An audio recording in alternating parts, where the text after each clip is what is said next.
Hello et bienvenue dans État d'âme, un podcast où l'on parle d'entrepreneuriat comme on le vit vraiment, avec authenticité, conscience et alignement.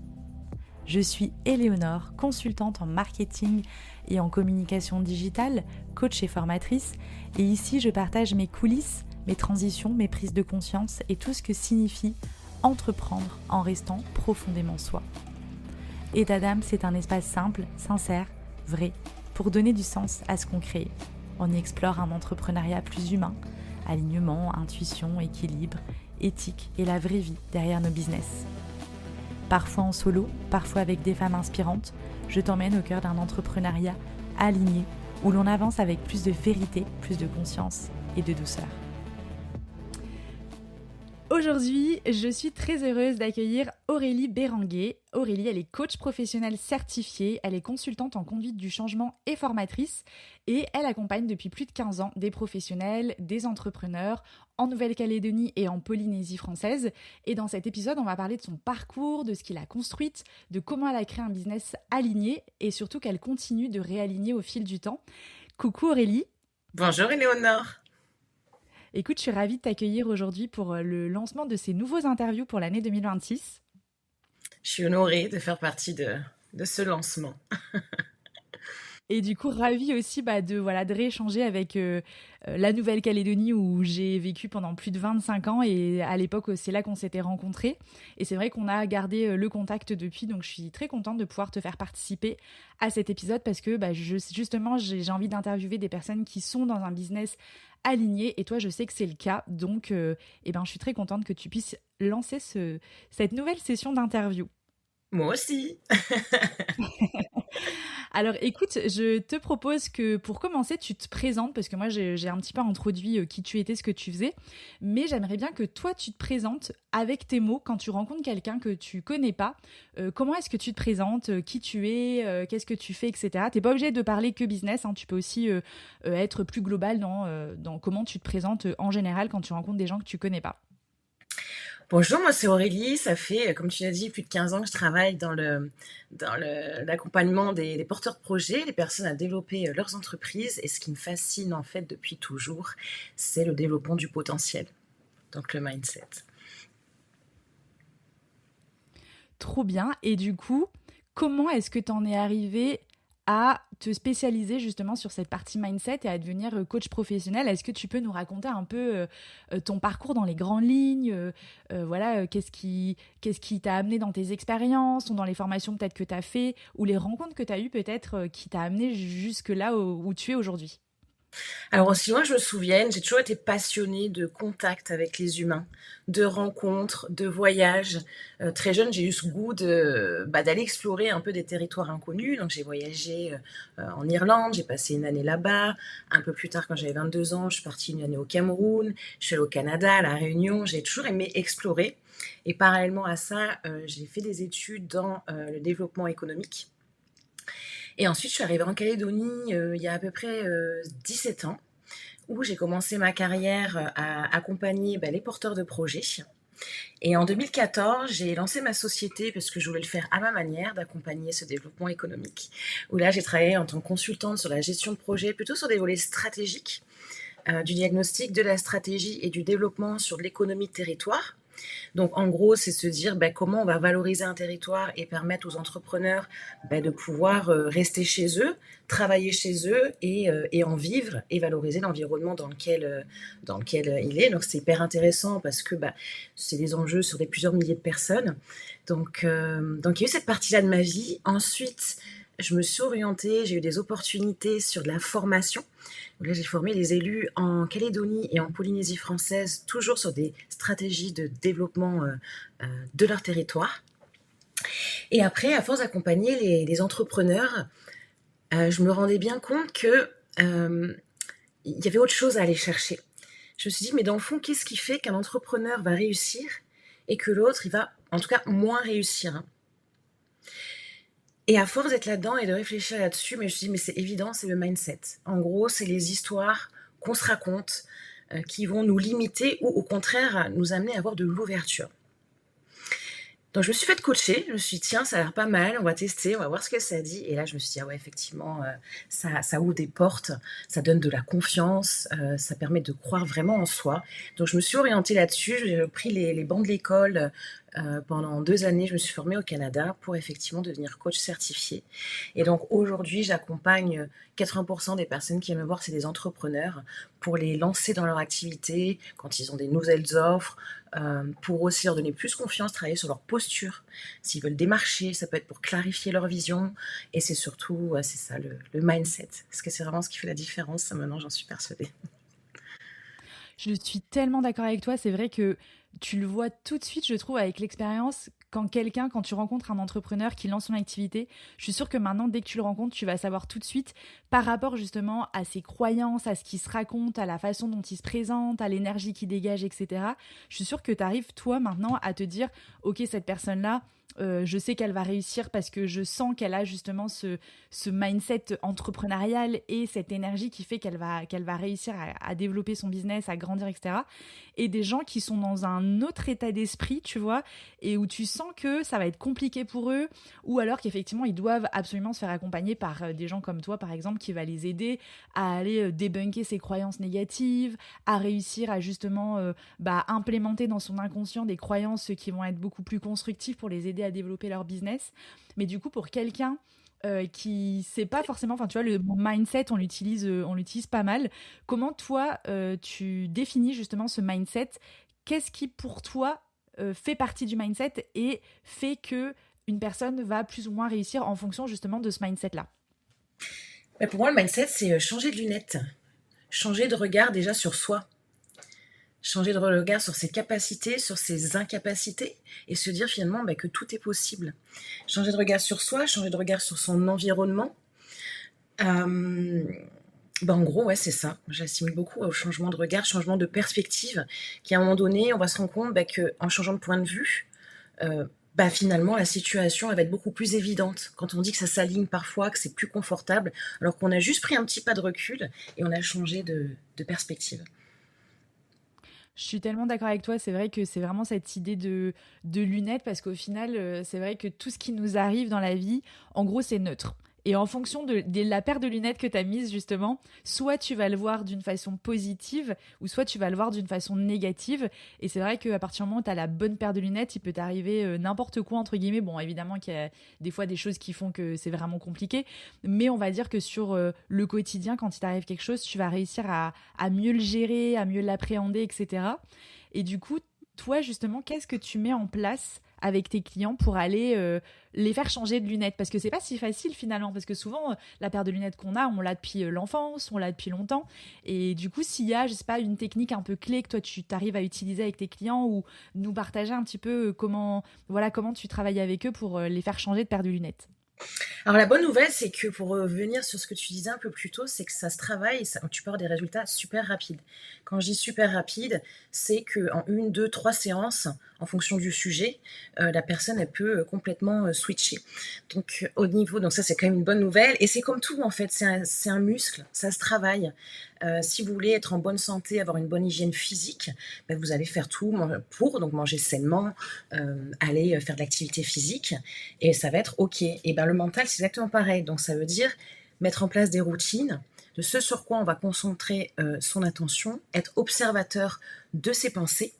Donc ça, c'est des petits exemples que je peux donner à mes clients, mais certainement, moi, en termes de technique de coach que je travaille, ça va être beaucoup sur un effet miroir, ça va être sur du recadrage de pensée, ça va être de mettre au jour justement les croyances, amener un autre point de vue par du questionnement, du silence aussi parfois, puisque le but, c'est que la personne, elle puisse s'écouter elle-même, si elle puisse s'entendre parler. Et ce qui est assez incroyable, c'est que souvent, rien que ça suffit pour qu'elle trouve ses réponses. Parce qu'on vit tellement dans un système où, quand tu parles avec quelqu'un, avant de trouver quelqu'un qui va t'écouter vraiment et pas te couper la parole, et pas te dire « Ah mais oui, moi aussi, et ça me fait penser à moi ou à telle personne que je connais », mais c'est super rare. Et rien que la personne, elle ait un espace pour pouvoir dire ce qu'elle a dit sans jugement, même les pensées qu'elle va se dire au début, c'est peut-être un peu bête, non, il n'y a rien qui est bête. Et de les déposer, ça fait déjà, franchement, peut-être plus de 60% du job. Trop bien, ouais, pour toi, c'est vraiment la prise de conscience en priorité qui va faire que la personne, déjà, rien que le fait de prendre conscience de ses pensées, elle va réussir à se dire, ah ouais, mais en fait, là, la pensée que j'ai, finalement, elle me génère des émotions ultra négatives. Donc, effectivement, peut-être que cette pensée-là, je vais pouvoir réussir à la changer. Et c'est vraiment ce pas de recul, en fait, que toi, t'aides les personnes que tu accompagnes à faire pour qu'elles prennent conscience des changements qu'elles peuvent apporter, en fait, dans leur façon de penser. C'est tout à fait ça. Puisqu'on peut pas, on est tous les protagonistes de notre propre histoire, et on peut pas être les protagonistes de notre propre histoire et à la fois le narrateur. Donc, par tout un tas de techniques, je vais amener la personne à pouvoir être le narrateur de son histoire. Et du coup, après, dès lors qu'elle est narrateur, elle peut choisir une histoire différente avec une fin qui lui correspond davantage. C'est quand même sympa. Carrément. Et c'est trop bien que tu nous dises que tu arrives à le mettre en place en 3 ou 4 séances. Je pense que ça peut être rassurant pour les auditeurs qui nous écoutent et qui se disent oh, moi, je crois que mes pensées, elles sont pas ultra utiles. En fait, on se dit ok, en 3 ou 4 séances, finalement, c'est assez accessible. Enfin, après, évidemment qu'il y a du travail à faire sur soi et j'imagine que tu donnes des exercices assez concrets à faire à tes clients, etc. Mais du coup, je pense que ça peut être rassurant aussi pour les gens qui nous écoutent de se dire ah, ça va, c'est un muscle, je peux le changer, c'est pas quelque chose d'immuable où je suis née avec des pensées néfastes pour moi et du coup je suis obligée de les garder. Non, non, non, on vous rassure, vous pouvez tout à fait changer ça et ça, je pense que c'est assez rassurant aussi. Clairement, en fait, si la personne, elle est motivée, c'est la base. Si elle a vraiment envie de changer et qu'elle est motivée, moi, je suis là pour l'accompagner et on aura du résultat. La personne, elle est garante du résultat, moi, je suis garante du processus. Donc après, le Mm. résultat est à la hauteur de l'investissement qu'y met la personne. Mais quelqu'un qui a envie d'évoluer, qui a juste besoin d'un petit coup de pouce, clairement, en quelques séances, ça peut le faire. Et oui, je travaille sur la prise de conscience parce que c'est là qu'on a les résultats les plus durables. Et c'est pour ça que quand j'étais consultante ou formatrice, il me manquait une technique d'accompagnement que j'ai trouvée dans le coaching parce qu'on travaille sur la prise de conscience. Quand tu conseilles quelqu'un, déjà les conseilleurs ne sont pas forcément les payeurs et ça rentre par une oreille et puis ça peut sortir par l'autre. Quand tu formes, tu transmets un outil. Il y a peut-être 10% de cet outil qui va rester, que tu t'appropries dans le quotidien. Et là, dans le coaching, tu as vraiment un résultat durable. Tu sais, quand tu vois les choses d'une manière et ensuite d'une autre, c'est rare que tu reviennes en arrière parce que quand tu as ouvert ton champ des possibles, tu vas vers ce qui est le plus confortable. Donc, c'est des changements qui sont durables. Et je travaille beaucoup sur la théorie des petits pas, que tu dois connaître aussi. Donc, entre chaque séance, comme tu le disais, il y a une mise en action avec des petites choses à faire pour aller tester des petits objectifs pour aller tester et finalement se rassurer. Parce qu'il n'y a rien de pire que de voir des échecs, alors qu'en fait, c'est des apprentissages. Et là, dans notre culture, souvent, on nous a parlé d'échecs, on nous a mis plein d'injonctions, il faut que vous devez être les meilleurs, etc. Mais ça crée des complexes. Le système éducatif, tel qu'on a pu le connaître toutes les deux, c'est le système de notation, donc c'est extrêmement exigeant. Donc c'est aussi se reprogrammer sur son regard sur l'apprentissage, sur la réussite. Et ça fait beaucoup aussi. Je suis tellement d'accord avec toi. C'est vrai que dans la société française, parce que c'est pas forcément le cas dans la société américaine ou tu vois ou d'autres sociétés, dans la société française, il y a vraiment cette culture de l'échec, c'est-à-dire t'es noté, t'as du rouge, t'as une mauvaise note, c'est mal, c'est pas bien, etc. Et du coup, on grandit avec cette idée que quand je fais une erreur, en fait, je suis nulle. Alors que finalement, l'erreur en elle-même, c'est pas le résultat final, c'est juste le chemin par lequel tu passes pour arriver au succès. Mais en fait, personne ne part de rien à le succès. C'est essai, erreur, essai, erreur, essai, erreur, succès. Et sauf que nous, on voit le succès et on voit pas toutes les erreurs qu'il y a eu avant. Et du coup, le fait de prendre conscience que finalement, ces essais et ces erreurs font qu'on arrive au succès. Je pense que le fait de changer justement de mindset par rapport à ça, c'est aussi une des clés pour réussir durablement dans l'entrepreneuriat. Et tu as carrément raison sur le fait que quand tu prends conscience de quelque chose, les effets sont beaucoup plus durables parce qu'en fait, je pense que c'est ce que tu vois toi chez tes clients, c'est eux qui prennent la décision d'eux. C'est pas toi qui leur dis vous devriez faire ça, ça marcherait mieux, ça fonctionne pas. C'est toi, tu les aides à se rendre compte des choses et après, une fois qu'ils se sont rendus compte des choses, tu vas leur dire voilà, moi je vous conseillerais de faire ça ou ça, c'est vous qui choisissez, etc. Et je trouve qu'à partir du moment où c'est la personne qui a choisi de faire quelque chose, et finalement ça change complètement sa façon de voir les choses et du coup elle le fera avec beaucoup plus d'entrain et tu le vois même avec les enfants quand ça vient d'eux, forcément ils vont le faire avec beaucoup plus de joie, etc., que si tu leur dis va faire ci, va faire ça, sans leur expliquer le pourquoi du comment. Et pour les adultes que tu accompagnes, c'est exactement la même chose finalement. Et ce que tu dis, c'est particulièrement vrai que quand je fais les séances, j'apporte un conseil si la personne me le demande. Je vais pas le donner spontanément, ou alors c'est des sessions de consulting, ça n'a rien à voir, parce qu'on travaille pas sur le même mécanisme en termes d'avancement.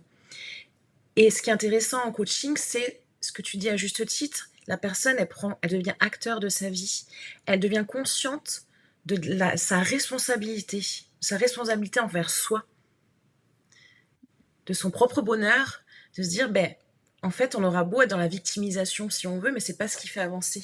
Que de se réapproprier ce pouvoir-là et se dire, je suis acteur, tout dépend de moi, de l'énergie que j'y mets et de mes intentions. Et oui, je vais échouer, mais je vais rebondir et c'est pas grave parce que dans chaque échec, je vais apprendre sur moi. Et je dis souvent, on est seul et on meurt seul.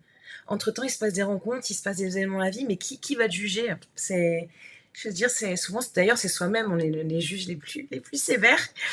Mais chaque échec permet d'apprendre et même permet d'apprendre beaucoup plus que lorsqu'on réussit ou quand on va nous apporter des conseils. C'est vrai, t'as raison, parce que quand on fait une erreur, en général, ça nous marque tellement que du coup, l'apprentissage est beaucoup plus profond que quand on réussit. T'as carrément raison. Même si tu sais pas, quand t'es jeune, certainement que tes parents, tout comme les miens, ont dû te dire fais pas ci, fais pas ça. Franchement, t'écoutes pas. Et il faut qu'à un moment donné, tu faxes ton expérience, que tu te manges le mur pour dire ah là oui, ça pique, je n'y reviendrai plus. C'est un petit peu ça, hein, ça change pas tellement. Et j'adore, il y a une réplique de Thomas Edison qui avait dit j'ai créé, non, je n'ai pas échoué.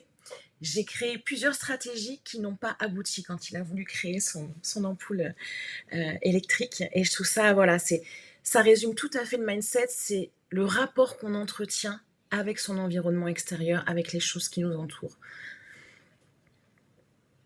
J'adore. Et si on revient un petit peu à ton enfance, est-ce que tu as toujours eu cette vision-là, cette paire de lunettes-là? Est-ce que peut-être que ton éducation, elle a joué là-dedans, ou peut-être ce que tu as pu vivre? Ou est-ce que c'est quelque chose que tu as appris plus tard, tu vois, que tu as travaillé plus tard?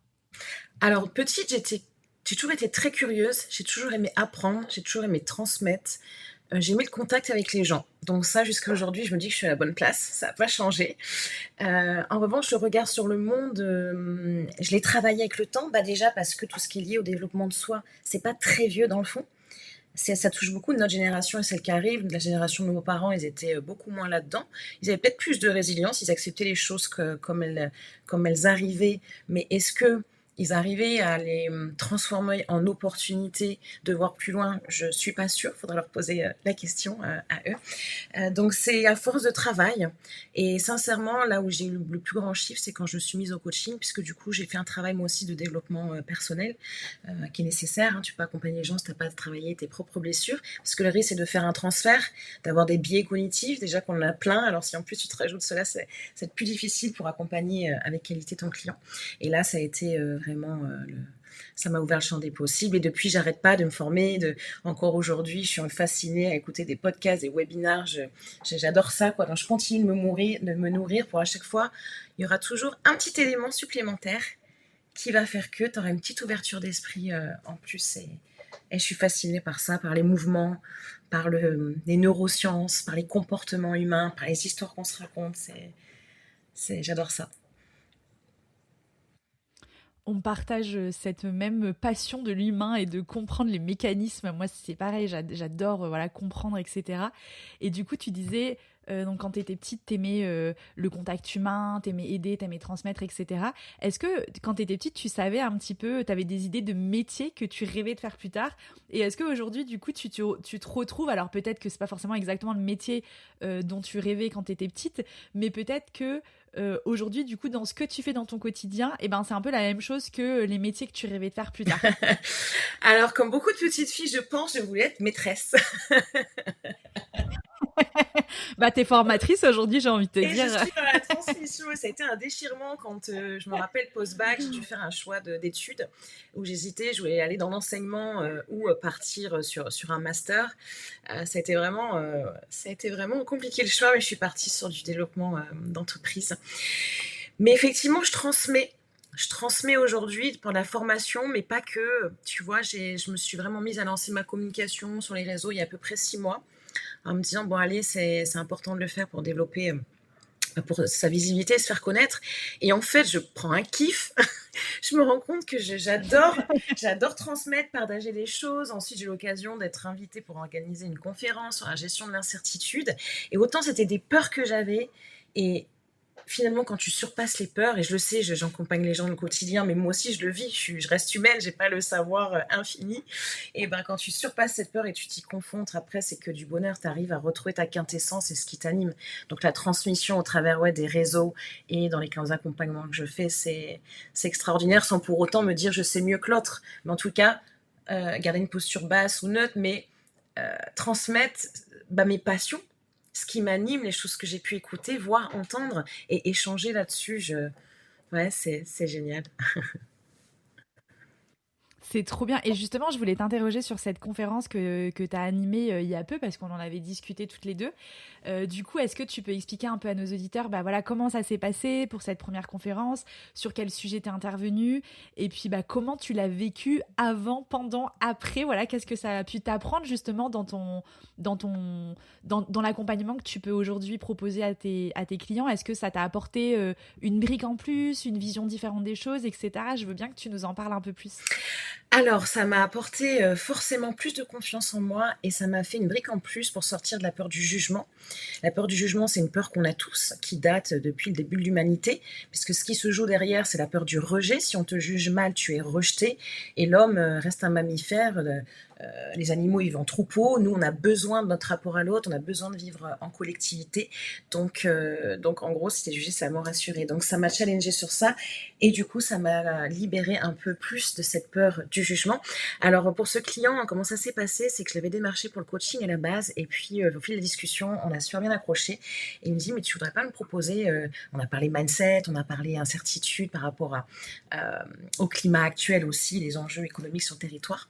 Il me dit, ça te dirait pas d'intervenir? Donc franchement, j'ai pas réfléchi, j'ai mis un go. 350 personnes. Il faut savoir que quelques semaines avant, parler devant plus de 15 personnes, 20 personnes, c'était délicat pour moi. Et là, j'ai accepté ce challenge, quoi. Alors en même temps, c'était mon intention du début de l'année. J'aime bien au début de l'année me poser des intentions et faire mon petit vision board parce que force est de constater que les choses se réalisent. Il doit y avoir quelque chose d'assez incroyable à ce niveau-là. Je pense que c'est le fait de conscientiser. Et effectivement, je me suis préparée tout doucement par des routines pour calmer mes émotions.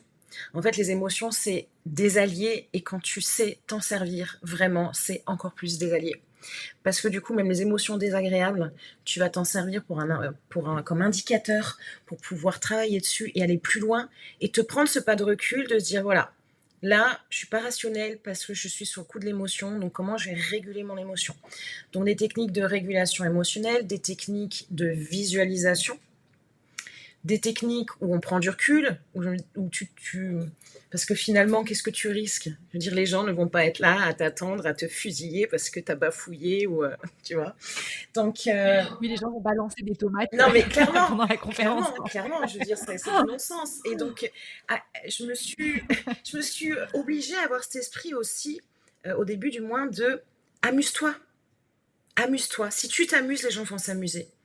Amuse-toi, amuse-toi, vas-y, partage ce que tu as partagé. J'ai pris beaucoup de plaisir à faire la présentation aussi. Où là, si tu veux, le but c'était d'amener un pas de recul. On parle d'incertitude, mais c'est de montrer aussi que l'incertitude elle a toujours fait partie de l'histoire de l'être humain. Et après, amener des tips pour justement développer un mindset de réussite. Et donc la bonne préparation de cette conférence, j'avais besoin d'être hyper bien préparée, donc d'avoir vraiment une présentation dans laquelle je me sente à l'aise et que ça laisse pas de place à l'appeuprisme. Et ça, moi j'ai un profil perfectionniste, ça nous rassure les profils perfectionnistes de se dire ok c'est bon, on est prêt. Et puis juste avant la conférence, beaucoup la technique de la respiration pour apaiser le mental. Et après, ça se joue, tu sais, les quelques secondes, hein, une fois qu'on est lancé. Bon, j'avais eu mes talons, j'avais une grande estrade qui était devant moi. J'ai enlevé mes talons parce que j'avais les jambes qui flageolaient un petit peu. Mais ça s'est pas vu. Ça s'est pas vu. Mais une fois que j'étais dedans, après, c'était un régal. J'ai quand même osé, pour dire à quel point j'ai poussé le délire, j'ai osé mettre en transe légère les personnes, donc 350 personnes, les amener en état d'hypnose léger. Je me suis dit, allez, je le tente, ça résonnera pas avec tout le monde. C'était un exercice pour justement montrer que c'est les émotions qui nous font prendre des mauvaises décisions. Une fois que tu as régulé ton émotion, et bien finalement, tu es beaucoup plus lucide et tu n'es pas en réaction, mais tu seras en action. Donc, j'ai amené une hypnose légère pour mettre comme un filtre, tu vois, sur le téléphone. Tu peux te mettre, quand tu n'as pas bonne mine, tu te mets un filtre et le tour est joué. Mais là, c'est de montrer qu'en mettant un filtre d'émotions plus agréables, et ben ça génère des bonnes émotions. Et là, on est beaucoup plus lucide quand on repense à des situations moins confortables. Trop bien. Bah écoute, ça devait être génial comme expérience. Et du coup, donc tu nous parlais de régulation des émotions justement pour éviter de prendre des mauvaises décisions et que tu as utilisé notamment l'hypnose pour aider les personnes présentes à prendre conscience de ça. Moi, je sais que j'ai parfois du mal à gérer mes émotions. Est-ce que tu as des conseils, des outils, des astuces pour les personnes qui, comme moi et comme je pense plein de gens, ont du mal à réguler leurs émotions et où les émotions peuvent monter très haut, très vite, etc. Quels outils, toi, tu utilises peut-être dans ton quotidien ou peut-être quels outils tu utilises avec tes clients qui ont justement du mal à réguler leurs émotions? Alors, il y a un travail de fond, bien évidemment, qu'on fait en parallèle avec mes coachés, comme on disait. Déjà, avoir prendre conscience, c'est quoi ces émotions récurrentes? Quelles sont les bonnes émotions que je génère le plus, qui me créent de l'énergie, et quelles sont les émotions qui me desservent, et à quel point de bascule elles me desservent? Parce que des pensées, des comportements, ils peuvent être là, ils nous aident, c'est des stratégies qu'on a développées depuis l'enfance, mais il arrive à un point de bascule où finalement, ça va nous générer une émotion négative. Donc c'est déjà identifier les moments qui vont générer cette émotion négative. Je te donne un exemple.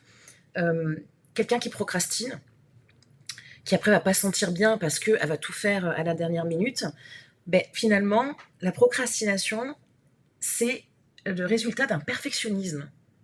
Ça pourrait paraître complètement opposé, mais c'est la réalité. C'est-à-dire qu'on voudra faire les choses tellement bien qu'on va pas passer à l'action, on va procrastiner, on attend la dernière minute, et là, c'est la catastrophe, parce que souvent, les personnes qui sont dans ces profils-là gèrent mal le stress, donc ça crée de l'improductivité, enfin, c'est une boucle infernale. Donc, c'est déjà prendre conscience de ces comportements, de qu'est-ce qui va me générer du stress, qu'est-ce qui me génère des émotions négatives et comment je les régule. Après, technique de base très utile que je peux donner en tips comme ça, c'est la respiration. La respiration, en respirant, on arrive à calmer le rythme cardiaque. Quand on a une mauvaise émotion, le cœur s'emballe. On dit j'ai le cœur qui s'emballe, que ça soit de l'énervement, de la frustration. Donc là, hop, on régule. Et la technique aussi de base qui marche, c'est de faire de l'activité physique, sortir 10 minutes, marcher. Pourquoi? Parce que c'est rien de plus que de la chimie. Si tu as une batterie, elle plus c'est le moins. Donc si le moins, ton émotion négative, elle est trop haute, il faut aller chercher à la réguler. Et pour aller la réguler, va falloir monter ton niveau de cortisol pour arriver à quelque chose de plus stable.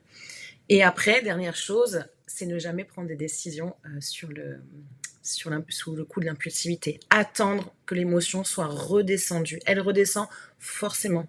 Une émotion qui vous traverse, c'est quelques minutes, pas plus. Après, elle peut revenir par fréquence, et c'est là où il y a un travail à faire pour éviter qu'elle revienne par fréquence, mais ça se travaille.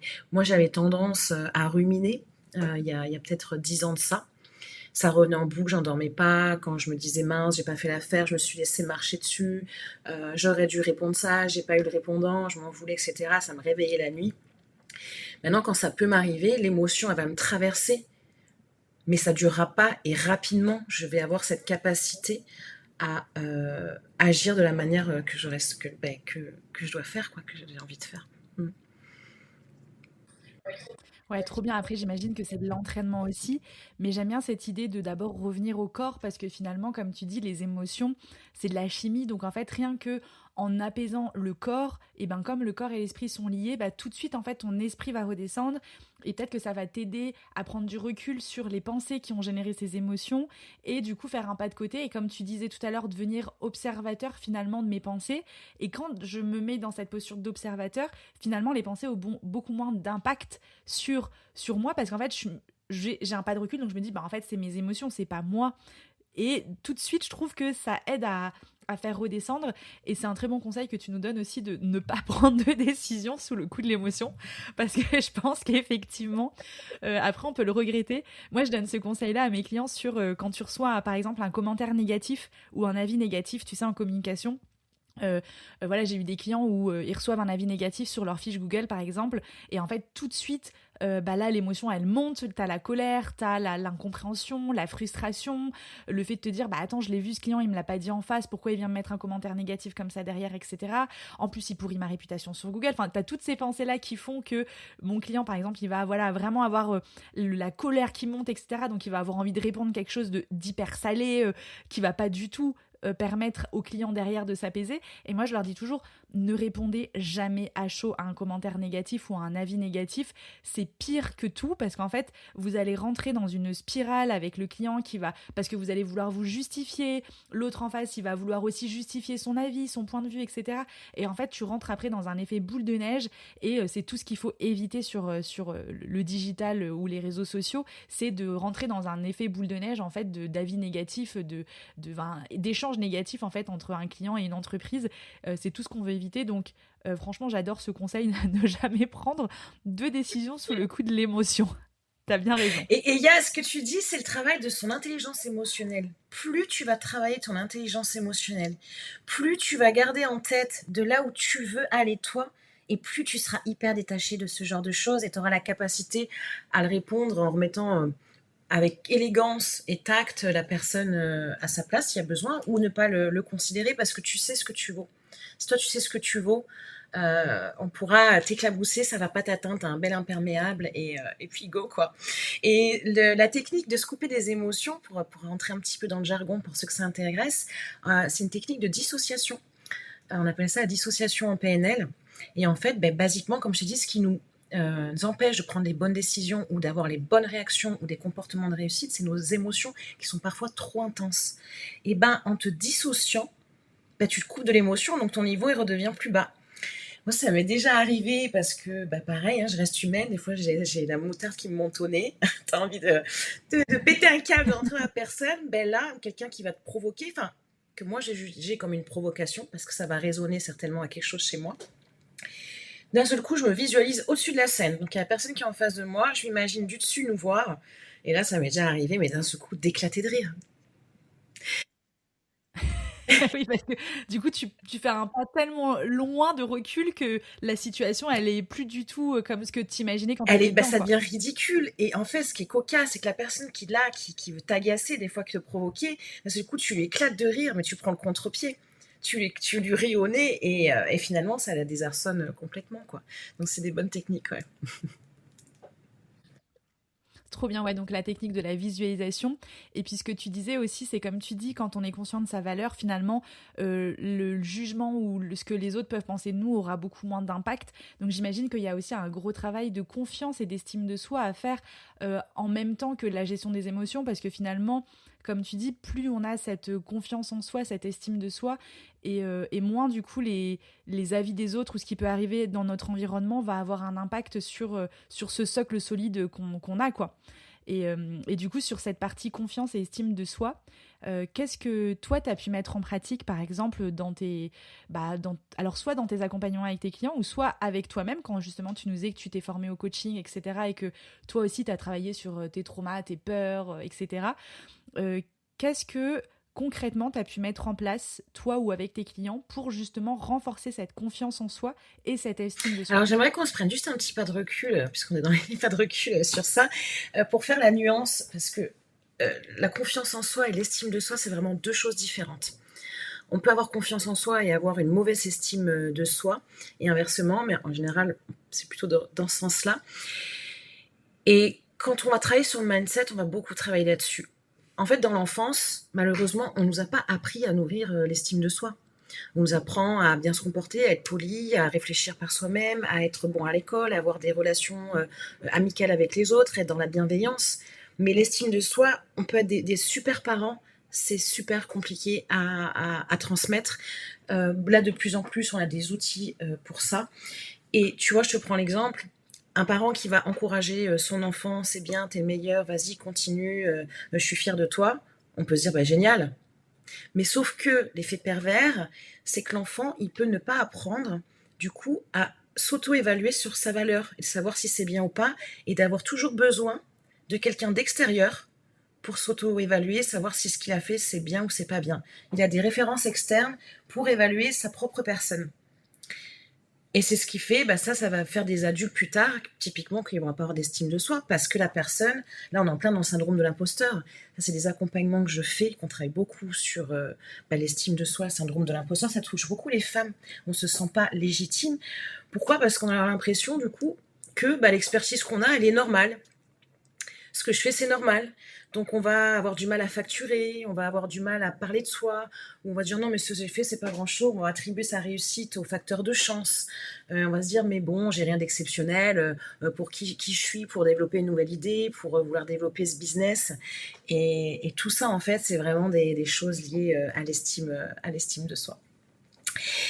Et effectivement, ça se travaille. Donc, ça se travaille avec le temps, à de la mise en application concrète, des petits pas où on va aller se tester à nos peurs.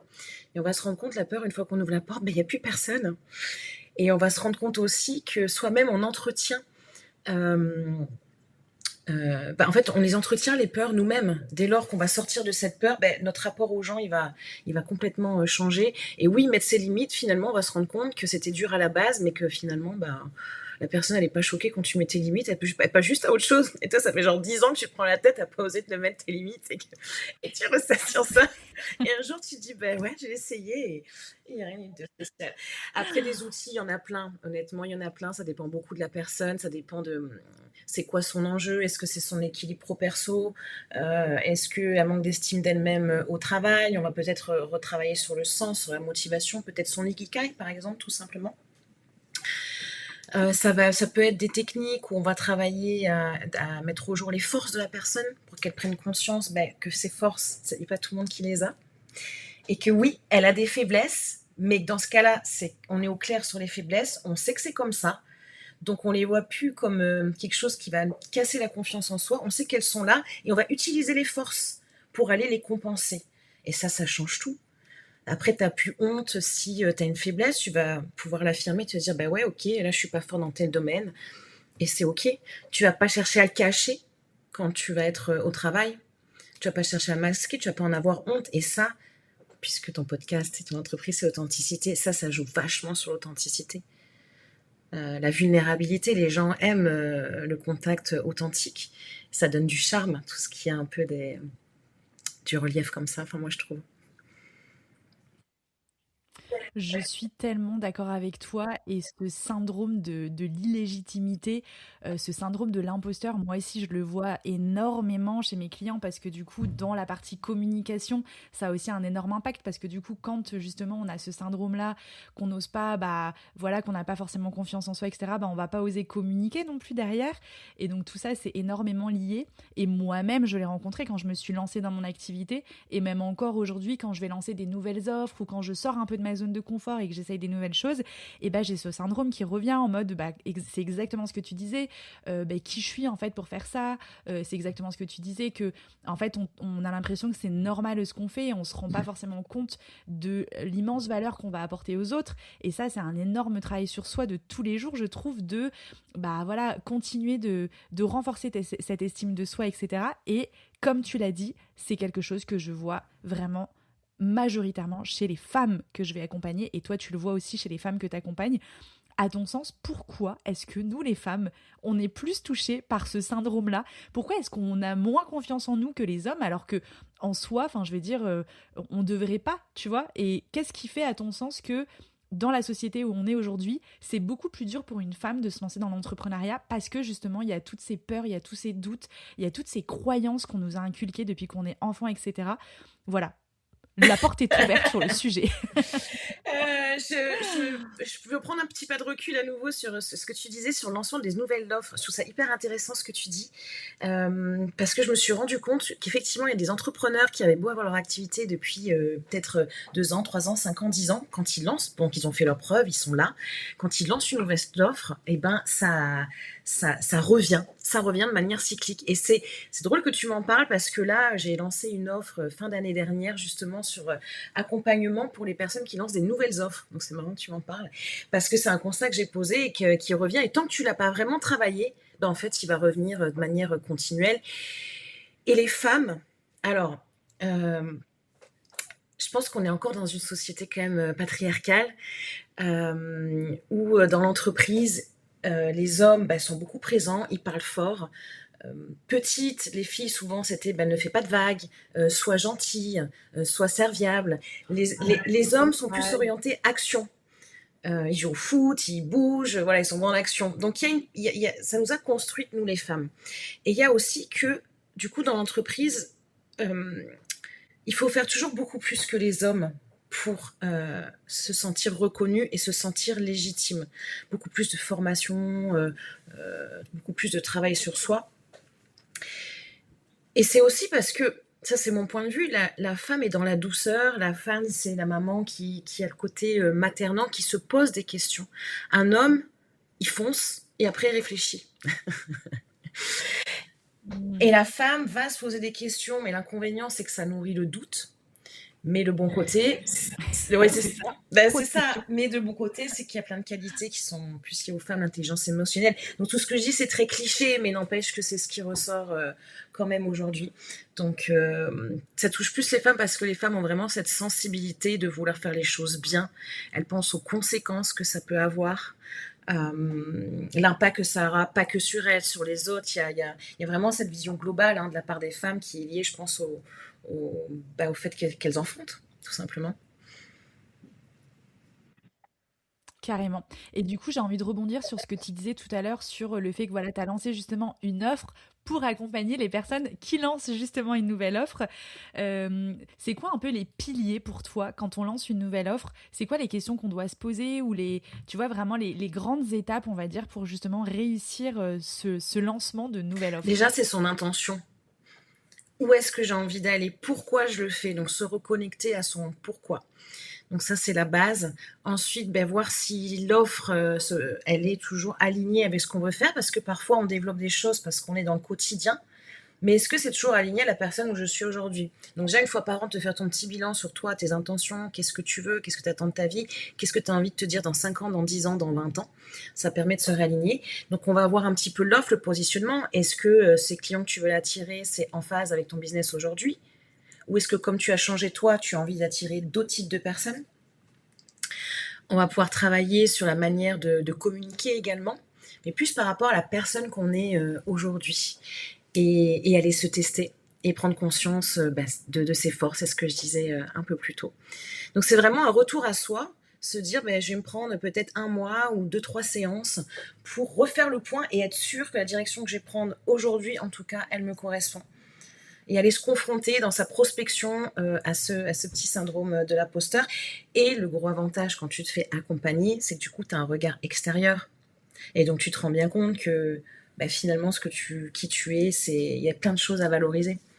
Donc, ça aide en ça. Ça te permet d'aller plus rapidement vers de la confiance en toi. Et une fois de plus, une fois que tu as confiance, mais tu es super authentique. Tu es super authentique. Et les gens, ça, ils l'accueillent. Les gens, ils achètent parce que c'est toi, en fait. Ton produit, en marketing, on entend beaucoup, il faut trouver sa proposition de valeur unique, il faut trouver ce qui nous différencie, et c'est vrai, mais je veux dire, on est des milliards sur Terre. On a forcément des produits similaires avec d'autres personnes. Ce qui fait la différence, c'est toi. Les gens, ils vont t'acheter. Ils vont t'acheter parce qu'ils ont aimé ta voix, ils t'ont entendu, ils ont aimé l'énergie que tu dégages, ou c'est quelqu'un de ton réseau, ou c'est quelqu'un qui connaît quelqu'un qui connaît quelqu'un. Donc, c'est vraiment toi, quoi, la pièce maîtresse de ton business. Donc, si toi, t'es pas aligné et que tu n'es pas dans ton authenticité, c'est beaucoup moins... c'est dans ton authenticité que tu vas être attractif pour les personnes et que ça va résonner ou pas. Mais au moins, tu laisses la possibilité à les personnes de s'approcher de toi. Et c'est comme ça, je pense que tu me diras pas le contraire, que dans le business, tu bâtis des super relations. Moi, il y a aucun de mes clients que je subis. Aucun. Aucun. Parce que déjà, la première rencontre, on voit si ça fit ou pas. J'ai toujours mon entretien de découverte pendant presque 1 heure. Je l'offre parce que je veux pas m'engager si jamais ça me correspond pas non plus. Le feeling ne passe pas, tu as bien Et raison. en fait, c'est comme ça que tu t'éclates. Le business, surtout quand tu es entrepreneur, c'est parce que tu as le goût d'entreprendre, tu as une idée, tu sais qu'elle va aider les personnes, tu y crois, mais c'est aussi parce que tu as fait ce choix que si tu as envie de bosser 15 jours d'affilée sans pause pour après passer 4 jours ou une semaine avec ta famille, tu auras ce choix-là. Et tu as aussi fait le choix de pouvoir vivre dans un écosystème professionnel que toi, tu as créé et pas dans lequel tu t'es inséré. Et ça change tout dans la dynamique. Souvent, les personnes que j'ai accompagnées où finalement elle se sentait pas en confiance parce que c'était son environnement de travail qui n'était pas adapté à sa personnalité. Donc, j'ai un programme de leadership, là, on a travaillé là-dessus sur plusieurs mois, mettre au jour son style de communication, le style d'environnement dans lequel elle était plus à l'aise, par exemple, pour travailler. Et que ça, une fois que tu l'as mis au jour, mais c'est que du beurre, quoi. Tu te recrées vraiment un environnement qui te correspond. Je suis tellement d'accord avec toi. Je pense que c'est une des choses qui fait qu'on s'entend bien aussi, c'est qu'on a cette même vision de l'entrepreneuriat aligné. D'ailleurs, c'est un petit peu la tagline de ce podcast, hein, c'est état d'âme, l'entrepreneuriat aligné. Et moi, j'adore parler aussi de communication alignée dans mon métier de consultante en marketing et en communication. Donc clairement, voilà, tu as tout dit sur le côté revenir à son intention, revenir à soi. Finalement, c'est comme ça qu'on crée des choses qui sont alignées à soi. Et les choses qui sont alignées à soi, c'est des choses que du coup, on va vraiment incarner. Et ce qu'on incarne, c'est exactement ce que tu as dit. Du coup, forcément, on va attirer les bonnes personnes à soi derrière. Et justement, quand on parle d'un business aligné, qu'est-ce que c'est pour toi un business aligné, justement? Mes valeurs, ma mission de vie et le plaisir. Si je devais le résumer en 3 mots, ce serait ça. Et un conseil que j'aurais envie de partager pour les personnes qui nous écoutent, c'est ne pas être pressé du résultat et toujours continuer de croire en soi. Parce qu'avec les réseaux sociaux, il y a beaucoup de réussite. On ne sait pas si c'est vrai ou pas. Les gens parlent des chiffres d'affaires qui développent. Donc c'est un peu la course à cette grosse réussite. Et finalement, ça peut créer des complexes. Mais moi, je crois au travail. Je veux dire, le travail, c'est pas du jour au lendemain que ça se crée. On est bien d'accord. Donc il y a déjà ton business à créer, enfin à lancer ou ta nouvelle offre et en parallèle le travail à faire sur soi. Pour moi, c'est 2 choses indissociables, ton mindset et ton business. Si tu veux aller d'un point A à un point B, pour y arriver rapidement, il vaut mieux que tu aies ton pied droit et ton pied gauche qui avancent ensemble. Sinon, ça risque d'être un peu compliqué. Si tu as les jambes dans le plâtre, tu vas y arriver, mais ça va t'épuiser et tu vas mettre beaucoup plus de temps. Donc c'est vraiment une hygiène dans les 2 sens et c'est ça être aligné. C'est de ne pas subir, garder cette notion de plaisir, de se lever le matin, se dire ouais super, déjà je suis en forme, je suis en bonne santé. Je pratique beaucoup la gratitude, j'y crois beaucoup à ça. Euh, et donc être aligné avec tes valeurs, qui tu es, tes intentions et le plaisir, ouais. Et se dire ça va arriver, ça prend du temps, c'est normal, mais en même temps, tu sais, c'est un cheminement. On s'arrête jamais d'évoluer. Donc le business, il évoluera aussi. Et ne pas être pressé non plus de l'arrivée. Moi, j'étais comme ça avant. C'était, bon, allez, je vais arriver là. Et je bossais comme une folle, il fallait absolument. Et j'oubliais le chemin en route. J'oubliais que c'était dans ce processus que je me développais, que je me découvrais, que je devenais de plus en plus une personne intéressante pour moi-même, que j'attirais des nouvelles opportunités. Donc laisser le temps au temps, laisser les interactions, parce que c'est dans la lenteur finalement que laissent les interactions. Et dans notre monde qui court à la performance, les rendez-vous, on n'arrête pas de productivité, on le voit quand finalement on arrive au burn-out, quoi. On peut avoir de la productivité, mais y mettre une notion complètement différente derrière. Et ça, il y a des startups ou des entreprises qui l'ont compris, heureusement. Ouais, j'adore, mais je suis tellement d'accord avec toi, c'est revenir au chemin. Et je rajouterais aussi ne pas avoir peur, tu vois, des moments de doute. Parce qu'en fait, je trouve que quand tu évolues dans ton business évolue avec toi et en fait, tu as des moments un peu de transition, tu sais, où tu sens que ce que tu fais, c'est plus tout à fait aligné, tu as besoin de réajuster certaines choses pour réaligner ton business à la personne que tu es devenue et je trouve que dans ces phases-là, tu as des doutes qui reviennent, tu peux voilà, te poser plein de questions, etc. Avoir peur du résultat ou avoir peur de laisser partir certaines choses parce que justement, il y a d'autres choses qui t'appellent et je trouve que cet alignement, en fait, c'est un peu tous les jours, surtout quand ça fait longtemps qu'on a son business et que le business grandit avec soi. Je trouve que ouais, faut aussi accepter en fait ces périodes-là qui sont où on se sent peut-être un peu moins aligné parce que justement on doit réajuster certaines choses. Est-ce que toi tu as peut-être un exemple dans enfin voilà dans ton réalignement dans ton business, on va dire parce que comme ça fait 15 ans que tu fais ce que tu fais, forcément, tu as dû avoir ces phases-là de transition, de changement. Est-ce que peut-être que tu peux nous parler de ta dernière transition ou phase de doute ou réalignement un petit peu dans ton business? Euh, alors déjà, c'est d'avoir conscience que c'est des phases, comme tu dis. Tu vois, tu as la zone de confort. Quand tu sors de cette zone, tu es dans ta zone de peur. Quand tu arrives à passer le cap de la peur, tu es dans ta zone d'apprentissage. Et une fois que tu as bien pratiqué, tu es dans ta zone de génie. Puis après ta zone de génie, quand tu l'as tellement pratiqué, bah, ça redevient confortable. Donc tu rebascules dans ta zone de confort. Tu commences à Et, un peu et t'emmerder. après, donc tu vas dans tes peurs parce que l'être humain, il a deux vocations profondes, c'est contribuer et évoluer. Donc une fois que tu as pris conscience que c'est des cycles, bah, les peurs, ça fait partie. Ça fait partie, les doutes, ça en fait partie. Et laisser ce processus faire. Mais une fois que tu as pris conscience que c'est des cycles, bah, tes peurs, elles sont moins importantes. Parce que tu as plus cette capacité à mindshifter, à changer l'état d'esprit, de te dire non mais attends, là c'est normal, je suis en plein dans mon cycle de peur, mais ça veut dire que je suis en train d'évoluer. C'est un cadeau à accueillir. Ça veut dire que ça tangue, je sais pas, les choses sont en train de bouger, donc en fait je suis en train d'aller vers du plus. Donc l'accueillir vraiment comme une bonne chose parce que c'est le cas. Et j'ai oublié ce que je voulais dire par la suite. Sans parler quand ça tangue. Euh, Peut-être que toi, un exemple concret de quelque chose que tu as pu vivre récemment, justement, où tu as eu enfin, voilà, un moment ouais. de tangement, je sais pas si ça existe. Quand j'ai développé plus la partie coaching, où là, bah, c'était une nouvelle offre. Pourtant, ça faisait 15 ans que j'accompagnais, enfin, ça faisait moins que ça à l'époque, ça faisait une dizaine d'années que j'accompagnais les entrepreneurs. Mais ce moment, bah, finalement, il faut redémarcher, il faut te recréer un nouveau réseau, tu écoutes une personne dans le milieu en tant que coach, il faut te refaire une clientèle. Ah oui, ça a été difficile, il y a eu beaucoup de doutes. Et ce qui m'a fait raccrocher, c'est ça, de me dire ça. Tu sais que c'est ce que tu veux faire, tu sais que les doutes font partie du jeu, et toujours croire en soi pour continuer et d'avoir conscience des mécanismes qui reviennent finalement, qui reviennent dans tes doutes, parce que en fait, on ne change pas. Nos peurs et nos doutes, ils restent les mêmes. C'est nos petits saboteurs. Il y en a qui ont tendance à être agités, d'autres perfectionnistes, d'autres, ils aiment bien se victimiser. C'est nos mécanismes internes de défense qu'on a développés depuis l'enfance.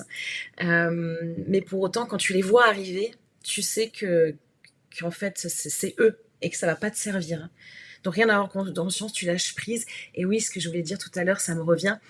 C'est la capacité à accepter de ne pas avoir le contrôle. Et le facteur temps que tu ne contrôles pas non plus. On est dans un monde de l'instantanéité. Gros déficit de l'attention, on le voit avec les scrolls. Et on est dans un monde où on veut tout contrôler. Et c'est là le plus grand malheur de l'être humain, c'est que depuis toujours, l'incertitude fait partie de nos vies. Donc on a voulu contrôler tout, on veut contrôler le vieillissement, on veut tout contrôler. Et quand on n'a pas le contrôle, ça nous fait peur. Alors, est-ce qu'il ne vaudrait pas mieux se dire qu'en fait, on ne contrôle rien pour accueillir l'incertitude, pouvoir être attentif aux opportunités qui se présentent, parce que si on a le regard sur sa peur, on voit pas ce qu'il y a autour et ce qui se présente de bien, quoi. Et ça aussi, ça se retravaille dans le monde d'aujourd'hui, c'est de travailler sur le fait que, de toute façon, on contrôle rien, donc autant être dans l'accueil, dans la curiosité, dans la surprise. J'ai vu une émission justement de Christophe A qui est un expert en intelligence émotionnelle. Il disait mais la surprise c'est ce qui fait évoluer l'humain. Dans la surprise, dans l'impondérable, imprévu qui vous arrive, mais vous faites des bonds énormes. Et tu as 80% je crois des Français qui étaient d'accord avec ça. Donc En fait, il y a un paradoxe. Les Français disent oui, on veut être dans cet accueil de la surprise, et en même temps, quand elle arrive, on ne sait pas. Alors qu'en fait, c'est si on change son rapport à la surprise, mais c'est là que tu développes de manière instinctive, de manière de la survie, des nouvelles compétences. Si tu fais ce que tu as toujours fait, tu auras toujours le même résultat. Si tu veux changer le résultat et atteindre un but exigeant, ben c'est changer tes routines. Mais des fois, tu sais, c'est tout bête, hein, c'est emprunter un chemin différent que celui que tu empruntes tous les jours pour aller au travail. Ben, tu vas avoir des nouvelles personnes, des nouvelles choses, et se tenter des petits challenges envers soi-même, parce que quand tu y arrives, tu es super fier de toi, et tu nourris la fierté, c'est top.